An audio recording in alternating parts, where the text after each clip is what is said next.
আমি চা বানিয়ে খেতে না খাওয়াতেও ভালোবাসি।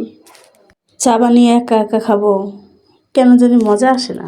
৩ জন খাবো, আব্বু, আম্মু আর আমি। তাই ৩ কাপ পানি দিয়ে দিলাম। পানিটা হালকা গরম হয়ে আসলেই দুধ দিয়ে দেবো 2 চামচ।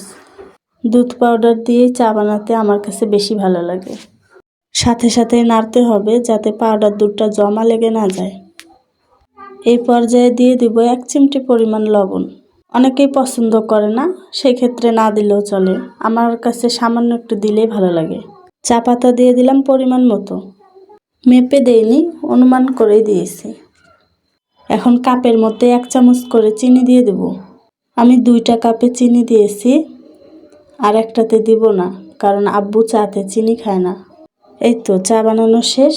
এখন চাটা কাপে কাপে ঢেলে দেব।